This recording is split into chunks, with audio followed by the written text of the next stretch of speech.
Thank you for clicking on this video. Today we're going to be talking about brushes. So let's talk about hairbrushes and the different types of hairbrushes. So this is a very common question that I get, and that is, what is the difference between a regular brush like this, which is a natural bristle brush, versus a ceramic brush? So both are great brushes. There's absolutely nothing wrong with using either or. This one is one that I like to use for hair that is frizzy or coarse. So if you have fine frizzy hair, I could use a ceramic brush on you and it would be great, but I always find that the natural bristle brushes usually tames the frizz a lot better than the ceramic brush. I like this if you have medium texture hair or coarse hair. These brushes are amazing. If you have ethnic hair, this is the brush that I would go for. I'll try the ceramic brush first, and if I feel like that's not giving me the smoothness that I want, I usually go in with this one. The natural bristle brushes, the natural bristles distribute the product into the hair a little bit more, and they're just very smoothing for the hair shaft. And they also do give a lot of tension. So once you grab the hair by this brush, what I would generally do is kind of roll it and then pull it down. That extra tension, and that doesn't hurt. I know it looks like it hurts, but it doesn't. When you pull it down like this, that is what's going to give you the smoothness. When it's wet and you put product in your hair and then you go in with a natural bristle brush, that will give you the maximum tension and the maximum smoothness. I find this works the product into the hair a lot better than a ceramic brush. The ceramic brush, you can use it on fine hair, thick hair, as long as it's not too frizzy. If the hair tends to be more frizzy, on the frizzier side, and I've used product and I sense that it's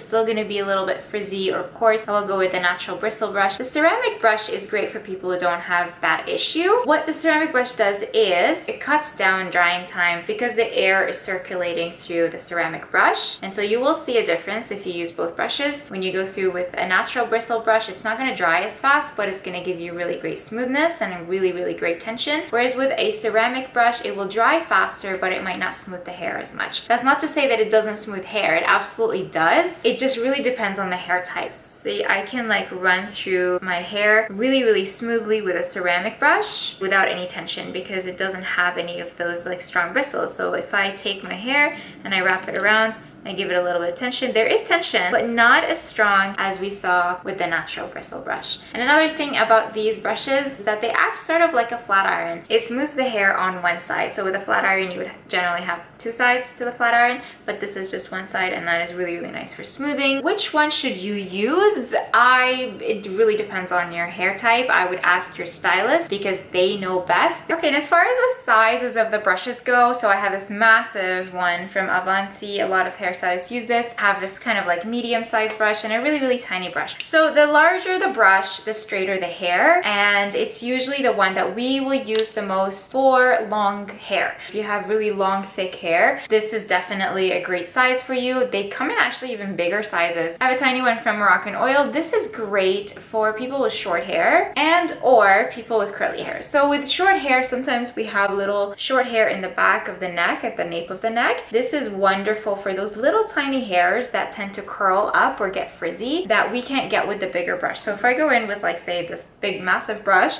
and I go like this, that's not going to straighten or dry the hair. It's going to make it look wonky. So you want to go in with a smaller brush, dry it down like this. So any shortcuts, pixie cuts, bobs, this one is great for just around the hairline, and it's also great for people with really curly hair around the hairline. So a lot of people with curly hair, generally the hairline tends to dry really fast. So what we like to do is take away this hairline piece, we clip it away, and then we'll go in with this tiny brush, and sometimes they even come even smaller. I think we just kind of take the little brushes and we blow dry them down because we want to get all of those hairs before they dry. We generally have baby hairs around the hairline that are so tiny that we can't get with the larger brushes, so we have to go in with a smaller brush. Otherwise, would never use this for like a big blowout. This is for smaller hairs only, usually the baby hairs. So the smaller the hairbrush, the rounder the hair on the ends. So these medium-sized brushes will give a rounded effect to the ends of your hair. If you know how to do a curly blowout on yourself, like kind of do this and then wave it out, then the smaller the brush, the better, because the smaller the brush, the rounder, the more curly your hair can be. So I hope this video helped you guys. If you have any questions or if I forgot to say something in this video, please leave it in the comments below, and you can follow me on Instagram at Lena's Makeup. I'll see you in another video. Bye.